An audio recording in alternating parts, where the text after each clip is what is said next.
L'Institut a le grand plaisir de recevoir Toby Nathan qui a hanté ces lieux pendant et qui continue même, ton esprit plane encore ici et Dieu sait que être ton successeur a été une lourde tâche pour moi et tu es une sorte de maître pour moi. En tout cas, je suis extrêmement content que tu sois là, content que tu sois à cette place. Et je vais te laisser la parole maintenant. On est passé au vin, donc c'est l'heure. Voilà. Et Gérard Benamou, donc, qui va affronter notre ami Toby. Bonsoir. Alors, nous avons pu entendre ce soir un certain nombre de témoignages, de moments difficiles, de passages douloureux qui nous ont émus. Avec Toby, on va plutôt aborder le plaisir, pour ceux qui connaissent tout. Alors bien sûr, je compte lui poser quelques questions personnelles aussi. J'ai cherché une certaine légitimité avant d'entrer dans le vif du sujet, et je crois que c'est vraiment le cas. Mais tu vas le savoir dans un instant. J'ai donc été jeter un œil très attentif sur un certain nombre de ses écrits, et notamment j'ai trouvé dans l'ethno-roman quelque chose qui pouvait justifier ma curiosité. Tu dis, Truffaut mettra en scène dans la saga d'Antoine Doinel l'exploration de cette sexualité de tous les instants. C'était la nôtre, c'est dans ce contexte que j'ai lu Freud pour la première fois et je l'ai aussitôt adopté. Pour moi, il exposait un choix philosophique, c'était le mien, je glorifiais la sexualité, force incoercible, déposée en nous au service d'un but transcendant. En poursuivant, sans cette pression sexuelle, nous serions conformes à ce que nos éducateurs qui nous assaillaient de toutes parts, les instituteurs, les communistes et toutes sortes de curés, qui voulaient faire de nous des tables rases. Alors Toby, première question, vous liez la découverte de la psychanalyse et même votre propre émancipation à cette soif en fait de sexualité et vous dites, après l'avoir constaté, je serai psychanalyste. Alors, on peut dire que vous avez affronté cette science, si on dit que c'est une science, certains le contestent, donc cette connaissance au corps à corps.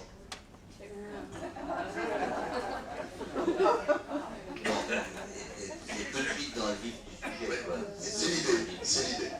Bon, j'ai raconté des choses un peu personnelles. C'était nécessaire de les livrer à tout le monde. Là. Non, mais c'était raconté. C'était raconté d'une manière très intéressante, très réservée, très honnête. Ah, oui, très bien, merci de dire ça. Donc, je vais dire comment j'ai... Au fond, c'est une question, la sexualité est une question métaphysique, en fait. Hein. C'est clair. Vous le savez tout ça. C'est-à-dire que j'ai mis du temps à comprendre ça. Hein. Au début, quand on a 14 ans, on n'arrive pas à comprendre que c'est métaphysique. En fait, je veux dire, ça va plus vite que les pieds même, hein, à ce moment-là. Bon, en fait, l'histoire commence ainsi. J'étais un petit garçon, comme maintenant, et donc, je vois mon grand frère, j'ai un grand frère qui a 5 ans de plus que moi. Et mon grand frère rentre de la bibliothèque municipale, il y avait une bibliothèque municipale à Gennevilliers, et il rentre de la bibliothèque municipale avec 2 bouquins. Alors, le premier bouquin, c'était le manuel du dragueur. Et le deuxième bouquin, c'était les 3 essais sur la théorie de la sexualité de Freud. Alors, le manuel du dragueur, bon, je l'ai lu tout de suite, c'est le premier que j'ai lu, et il donnait des trucs, comment tu dragues une nana, tout ça. Bon, j'ai appliqué, ça marche pas du tout. Donc, alors, ça j'ai abandonné. Et ensuite, j'ai lu les 3 essais de la sexualité, sur la théorie de la sexualité, que vous avez tous lu, j'imagine. Oui, de la sexualité. C'est l'influence d'Israël, la sécurité. Non, sur la sexualité. Sexuelle. 3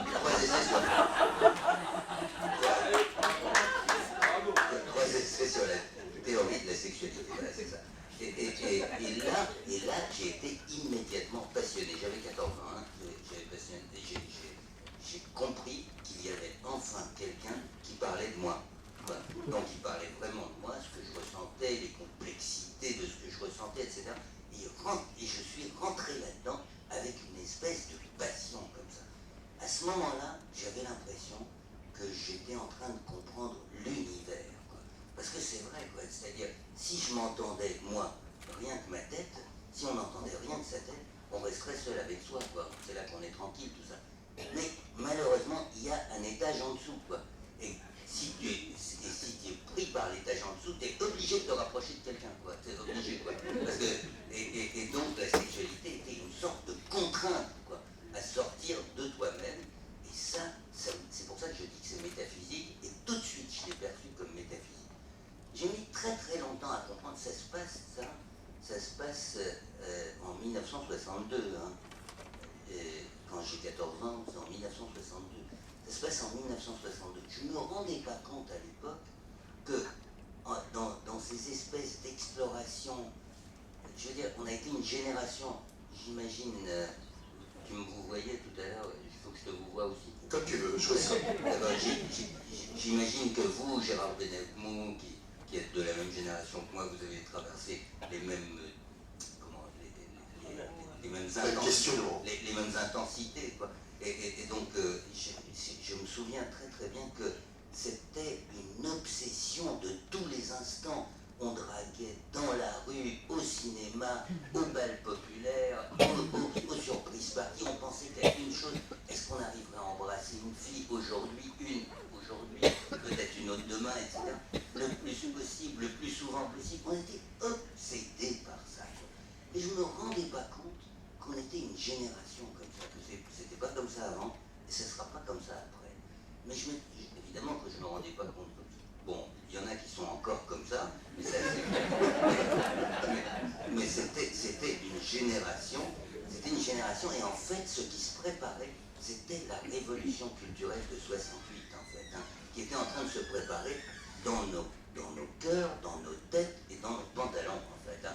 Donc, en vérité, c'est ça qui était en train de se passer. C'est ça que j'ai essayé de raconter. Moi, quand j'ai traversé cette expérience, ma décision a été prise. Freud parlait de ça tellement bien, et puis c'était tellement rassurant, parce qu'il disait des trucs du genre, nous savons désormais que, nous avons appris que, nous avons établi que, c'est n'importe quoi, on sait tout, mais aujourd'hui on sait que tout est faux, mais c'est pas grave. Mais à ce moment-là, je dis, il y a une vérité à ça, et donc j'ai dit, c'est ça que je veux être. Donc, de la drague de mon enfance, je suis passé à la psychanalyse de manière directe. Et je vais dire même plus que ça, c'est que la psychanalyse, c'est, bon, la chirurgie, pour être chirurgien, tu dois apprendre l'anatomie, tu dois avoir des outils aussi, tu as des scalpels, des machins, maintenant il y a des microchirurgies et tout ça. Psychanalyse, c'est vachement facile à faire, il faut juste un fauteuil, un divan. Quand on avait commencé on a lu tous les textes, hein, parce que quand on est gamin, on avance vachement vite. Hein. On a lu tous les textes, 18 ans, on savait tout. On avait tout lu, on commentait tout. Et à ce moment-là, on a dit, on essaye. Donc on a pris un divan, on a pris un fauteuil avec un copain. J'ai mis le copain sur le divan, moi je me suis mis sur le fauteuil. Et je lui ai dit, tu parles. Puis après, je lui ai dit, quand tu auras fini, moi c'est moi qui parle. Et on a inventé, en quelque sorte, la psychanalyse mutuelle. Et longtemps après, peut-être 25 ans après, il y a un livre merveilleux de Ferenczi qui a été traduit, enfin en français, qui s'appelle Le Journal clinique, et dans lequel il y a cette histoire qui faisait il avait compris, lui, que la psychanalyse, ça ne pouvait pas aboutir, que ça devait se terminer par une psychanalyse mutuelle. C'était surtout avec les femmes qui faisaient ça, Ferenczi. Donc, il psychanalysait quelqu'un, et puis il voyait que ça avançait pas, que ça finit jamais, quoi. Donc pour finir, il disait, écoute, pour finir, c'est moi qui me mets sur le divan et toi sur le fauteuil. Donc il avait déjà fait ça, mais moi je ne le savais pas à ce moment-là. Donc la sexualité m'a conduit directement comme ça. Ce questionnement sexuel, comment on va dire, un peu éparpillé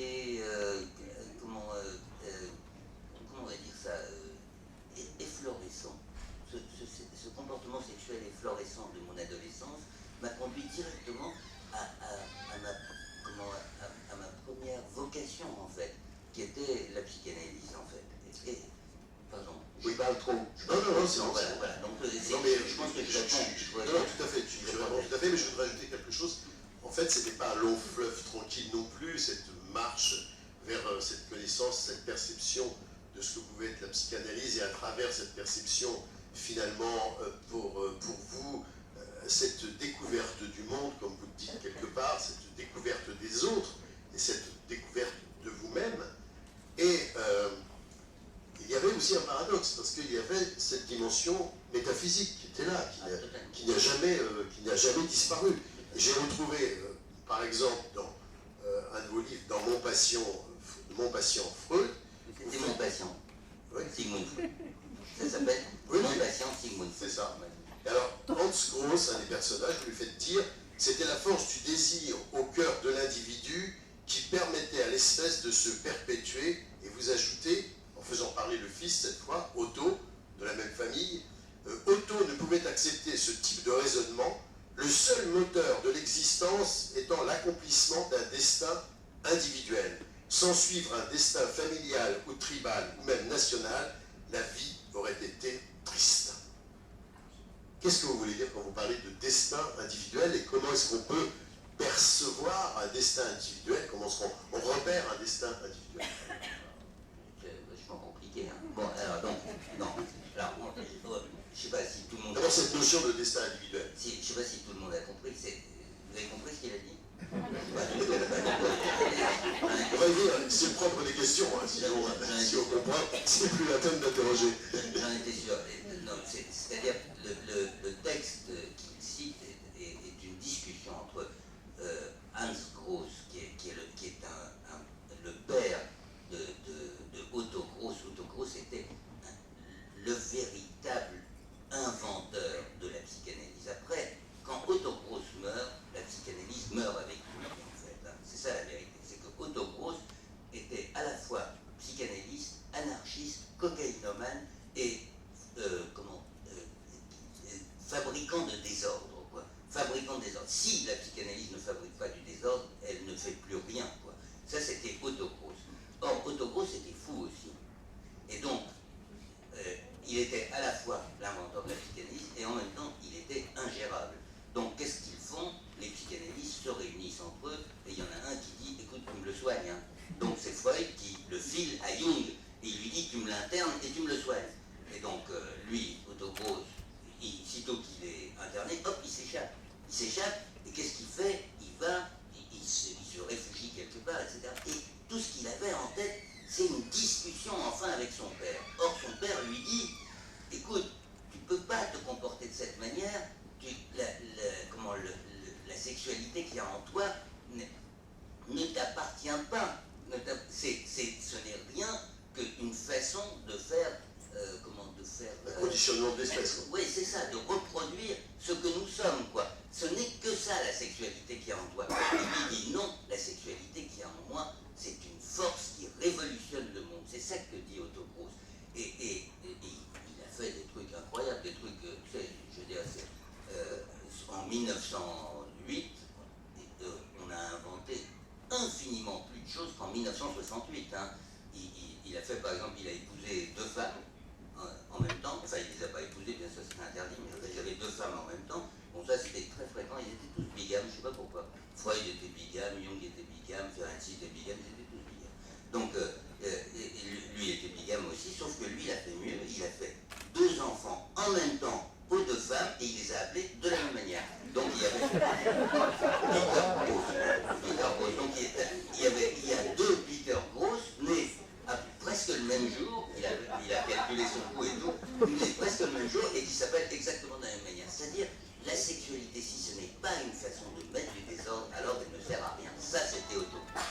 Or, Otto Gross, il a fini à Berlin en 1920, cocaïnomane, mort de froid dans la rue comme un chien, quoi. C'est comme ça qu'a fini Otto Gross. Alors que, on sait, le destin des Freud, des machins, etc., qui sont connus des gens. Freud n'avait qu'une idée en tête, c'est de devenir prix Nobel, il ne l'a pas eu, Dieu merci, mais sinon on aurait encore écopé plus encore s'il avait eu le prix Nobel.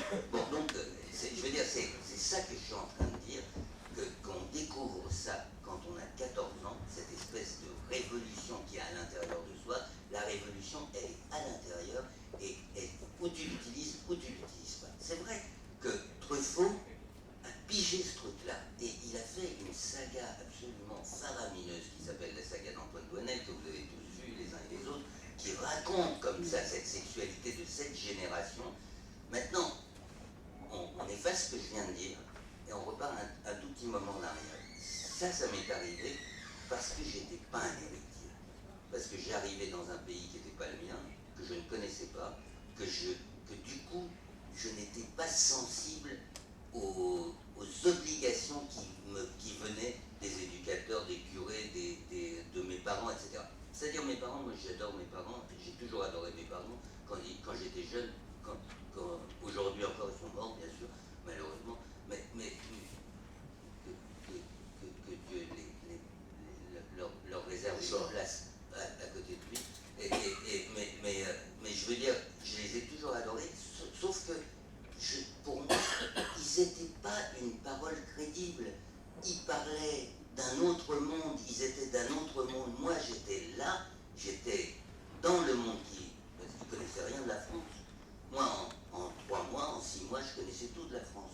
Donc c'est moi qui pouvais les guider. Ce qu'ils disaient, ça ne m'intéressait pas. C'est pareil ce que disaient les éducateurs. C'est pour ça qu'on a eu cette position. On a eu une position de non-héritier. C'est pour ça que le récit que je rapporte ici est aussi le récit d'une génération de non-héritiers. Nous n'héritons pas, nous venons comme ça en contrebande, et du coup, nous pouvons penser le contraire des choses. Voilà comment ça s'est constitué. Et c'est vrai que c'était la sexualité. Je peux rajouter quelque chose sur la sexualité. J'ai écrit ma thèse, j'ai fait ma thèse sur les communautés sexuelles. Ma première thèse, parce qu'autrefois, pour devenir professeur, il fallait faire 2 thèses. La thèse de 3e cycle et ensuite la thèse d'État. Donc ma première thèse, la thèse de 3e cycle, je l'ai faite sur les communautés sexuelles. Juste après mai 68, vous savez peut-être, il y avait des mariages collectifs, ce qu'on appelait des mariages collectifs, des communes. C'est-à-dire des gens qui vivaient ensemble, une dizaine de personnes, 5 hommes, 5 femmes, par exemple, tous les hommes couchent avec toutes les femmes et toutes les femmes couchent avec tous les hommes. On ne couche pas en dehors, quoi. C'est-à-dire un mariage collectif, quoi. Donc j'ai fait ma thèse là-dessus, je suis allé voir des communautés comme ça marche pas du tout, hein, je te dis tout de suite. Mais bon. mais en tout cas, c'était une tentative. C'est une génération qui a fait une tentative. J'ai fait ma thèse là-dessus, et bon, c'était toute une aventure aussi, toutes ces rencontres, et c'était mon premier bouquin. Peu de temps après, j'ai écrit un autre bouquin qui va sortir là maintenant, et qui a eu plusieurs titres, et qui s'appelle, enfin un des derniers titres, il va apparaître encore sous un autre titre, un des derniers titres c'était Psychanalyse et copulation des insectes. Alors, parce que tu me fais parler de sexualité, je te parle de copulation des insectes. Et en fait, j'ai regardé de très près la façon dont s'accouplaient les insectes. C'est des choses qu'on ne sait pas très bien, quoi. Par exemple, comment s'accouplent 2 libellules, par exemple. Vous avez peut-être vu des libellules s'accoupler, hein? Oui. Ouais, le cœur, ce qu'on appelle le cœur des libellules. Mais est-ce que vous savez ce qui se passe dans le cœur des libellules? C'est-à-dire, c'est le mâle qui a du sperme dans une poche ventrale, comme ça, il attrape la femelle qui va lui pomper le sperme à l'intérieur de sa poche ventrale. Et donc c'est pour ça qu'elle fait une sorte de tour sur elle-même, et c'est ça qui fait ce cœur des libellules magnifiques qu'on voit voler comme ça.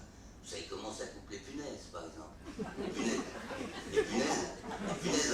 Les punaises mâles ont un pénis en forme de sabre.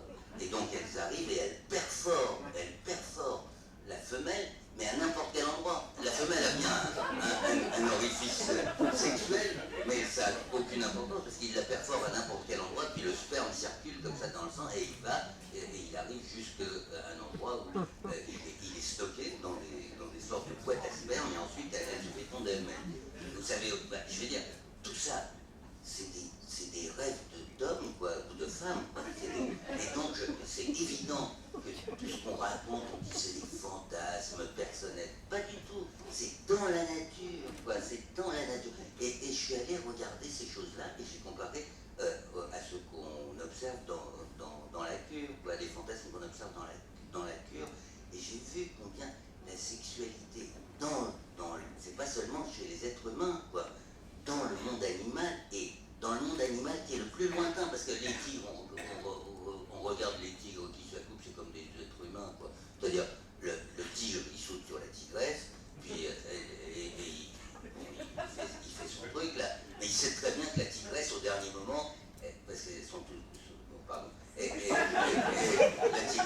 dernier moment, elle se retourne et paf, elle lui fout un coup de griffe. Donc, l'art du tigre expérimenté, c'est de faire un bond en arrière juste avant qu'elle ait son plaisir. Tu vois.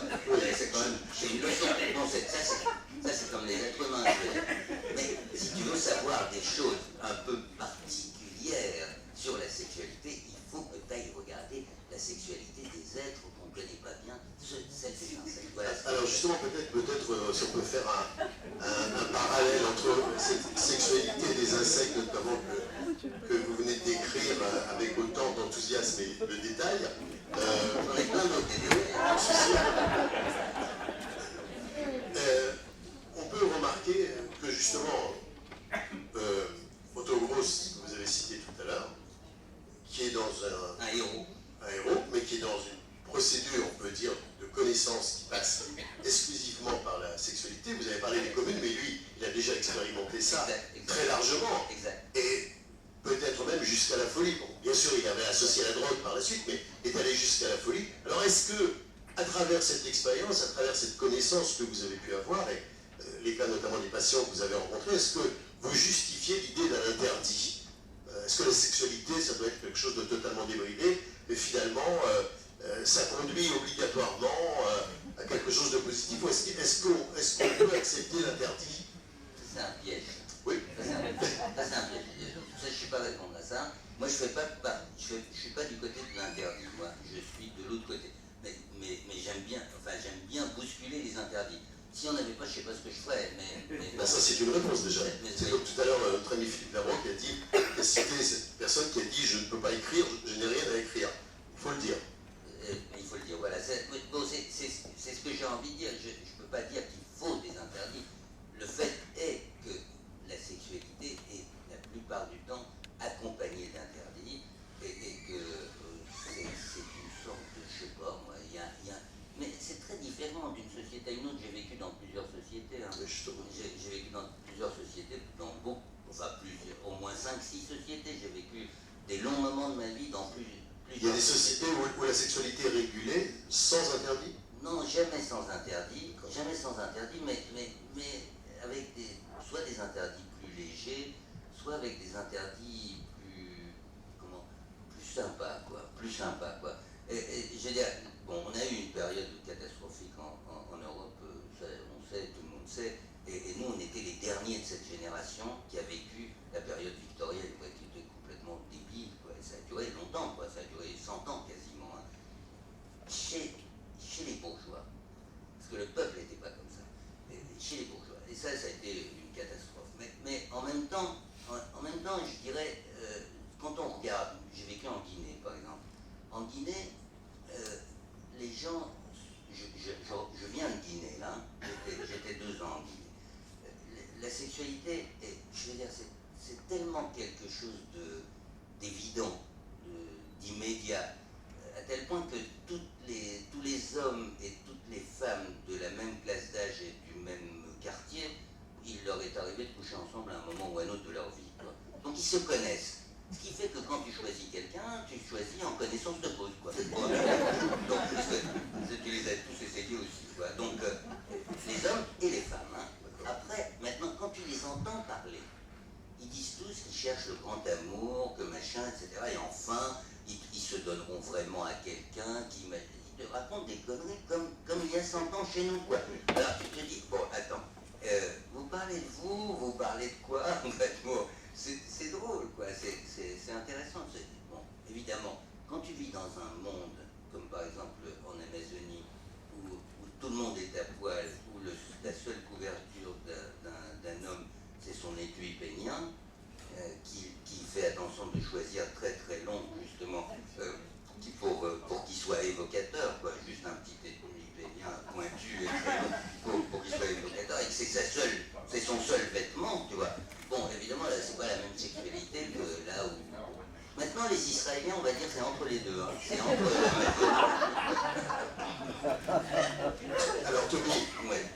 En fait, dans ce parcours de recherche que vous avez... Non, j'ai pas fait de recherche sur la sexualité.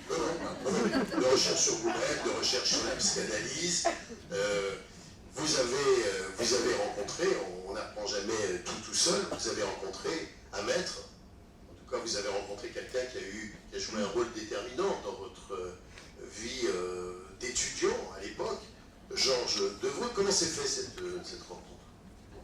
Alors, d'abord, j'ai connu longtemps après cette phrase du Talmud que je partage totalement, quoi, qui dit « fais-toi toi-même ton maître ». Fais-toi toi-même ton maître, qui est une phrase très, très difficile à comprendre en fait. Hein. Je l'ai connue longtemps après, et quand je l'ai connue, j'ai compris qu'elle était écrite pour moi en fait. Hein. En fait, je ne sais pas qui l'a écrite d'ailleurs, mais elle a été écrite pour moi. Enfin, pour d'autres aussi, j'imagine, mais bon, je l'ai reçue pour moi complètement. C'est-à-dire, j'ai rencontré des maîtres, hein, des gens qui disaient « viens ici, je vais être ton maître ». Et moi, je suis très poli et gentil, tu me connais. Et j'ai dit non merci. Mais c'était des gens vachement intéressants. Je pense par exemple, mon prof d'éthologie, Rémi Chauvin. Je sais pas, certains peut-être connaissent Rémi Chauvin. C'est un mec génial, quoi. C'est le type qui a découvert comment les termites coopéraient pour fabriquer une termitière. C'est une découverte extraordinaire, quoi. C'est une découverte qui ne sert à rien, mais c'est quand même une découverte extraordinaire. Je ne sais pas si vous avez déjà vu une termitière. Vous avez déjà vu une termitière? Ça mesure, une termite, c'est grand comme une fourmi, hein. Une termitière, ça mesure 2,5 mètres, quoi, 3 mètres. C'est-à-dire pour un termite, une termitière, c'est comme la tour Shalom, quoi, tu vois. Et donc, ils habitent dans des tours comme ça. Et il y a, en Afrique, tu as des champs de termitières, quoi. C'est New York, quoi. T'as New York, quoi. Et toutes ces tours, là, toutes ces termitières, elles communiquent entre elles sous terre, quoi. Donc, comment ça se fait que ces termites, qui, quand tu les vois, je ne sais pas où peut se loger un cerveau là-dedans, c'est tout petit, quoi. Donc, comment ça se peut, quoi? Comment elles coopèrent? Donc, il a passé son temps, t'imagines le mec, quoi. Il a passé son temps à regarder une termite, une deuxième termite, qu'est-ce qu'elles font avec la boule de terre ensemble, tu vois, qu'est-ce qu'elles font, comment elle se passe la boule de terre, etc. Et moi, j'ai passé un certificat de maîtrise avec lui, et c'était le seul enseignement que je suivais, parce que je m'ennuyais dans tous les autres, et donc celui-là, j'y allais, et il m'a dit, tu veux pas faire ta thèse avec moi? Et j'ai dit non, merci. Je sais pas pourquoi. J'aimais bien ce mec, j'aimais bien le domaine, j'aimais bien le domaine, etc. Et j'ai dit non, merci. Je sais pas pourquoi. Et puis alors, après, j'ai rencontré, rappelle-moi, comment il s'appelle? Manitou, comment il s'appelle? Léon Ashkenazi, Manitou, qui était venu faire une conférence là où j'habitais, et puis il a commencé à parler, tout ça, et je lui ai dit, la sexualité, la psychanalyse, le marxisme et tout ça. Il m'a dit, viens voir ici, toi. Tu veux pas étudier avec moi? Parce que c'était la bonne réponse, hein. Parce qu'un espèce de gamin qui commence à te dire, machin, etc., tu lui dis, viens étudier un peu. Hein. Bon. Et j'ai dit non, merci.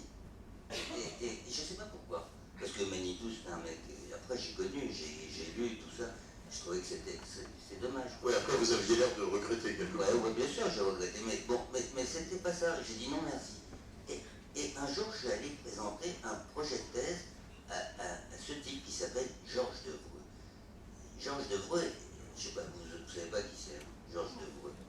Georges Devreux qui enseignait, qui avait une chaire d'ethnopsychiatrie à Paris entre 1966, 67, par là, et 1980, en fait. Ça n'a pas duré très longtemps.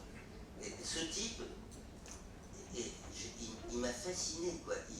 Il m'a chopé. Son existence m'a chopé. C'est pas lui, quoi. C'est son existence qui m'a chopé. Je suis allé lui présenter un projet de thèse, et je commençais, je lui dis, bonjour monsieur, je suis toujours comme je suis, poli et gentil, et humble. Et donc monsieur, je viens vous présenter un projet de thèse. Et là, il me dit, non, on ne présente pas un projet de thèse comme ça. Il faut d'abord que je vous fasse passer un test. Et un test, pourquoi? Il dit, parce que je veux éliminer les psychotiques. Alors, je dis, moi, dans ma tête, dans mon cœur, je dis, c'est une blague ou quoi? Parce que si je suis psychotique, il va me dire, oh non, monsieur, vous êtes psychotique, vous ne rentrez pas dans mon séminaire. Non, mais ça se peut pas, quoi.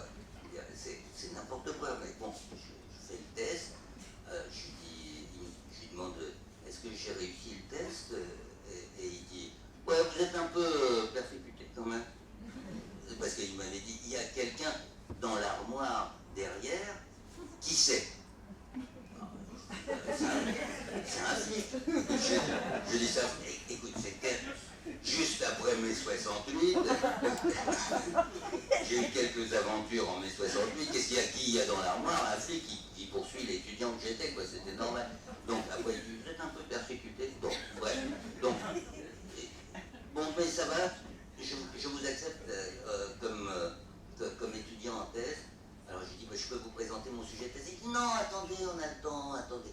Venez donc déjeuner avec moi. Et il commence à me raconter comment sa femme l'a quitté. Oui, c'est ça, sa vie. Il me raconte comment sa femme l'a quitté. Je dis, vous vous rendez compte? Ça vous ennuie ce que je dis? Il commence à raconter. Et il commence à raconter qu'il vivait avec elle, il est totalement amoureux d'elle, ils écrivaient ensemble, c'était vraiment l'amour idéal. Il va faire son séminaire, c'est toujours le samedi le séminaire, il part pour faire le séminaire, il revient du séminaire, elle avait tout pris, la brosse à dents, le machin, tout, et elle avait disparu. Là, je dis, mais c'est terrible ça. Il dit, ouais, c'est terrible. Et il dit, ouais, tu vois dans quel état je suis. Il commence à pleurer et à dire, mais on est entre amis. Tu vois, il a 70 ans, j'ai 22 ans. C'est un grand monsieur, un savant, c'est un vrai savant. Hein. Moi, je suis à rien, quoi.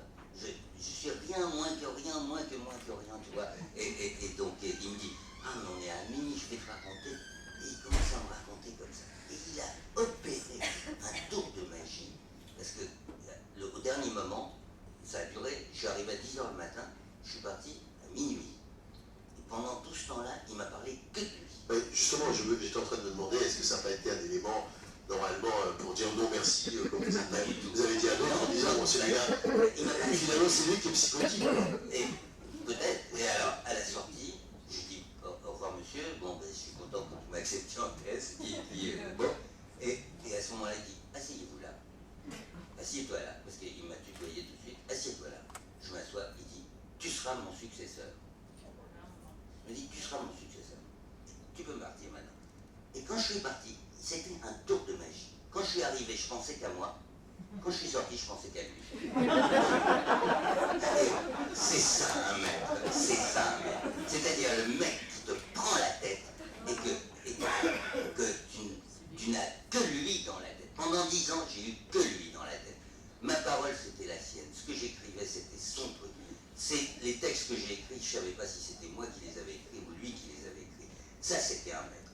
Après, il faut s'en débarrasser, c'est une autre affaire. Alors justement, est-ce que là on ne rejoint pas l'idée qu'on avait évoquée tout à l'heure d'un destin finalement? Vous rencontrez cet homme, vous avez le sentiment que quelque chose d'extraordinaire est en train de se passer, de presque magique, c'est le terme d'ailleurs que vous avez employé, et vous vous dites finalement cette rencontre n'est pas anodine, voilà quoi, maintenant ma vie pour un temps va dépendre de ce côtoiement avec ce maître. Est-ce que ça a été ça dès le départ ou pas? Non, pas du tout, quoi, pas du tout. Ça s'est fait avec le temps, mais au départ, il n'y avait aucune conscience d'un moment particulier, particulièrement fort. Il y avait un point sur lequel, c'est le point qui était le point d'achoppement, et c'est le point par lequel je suis sorti.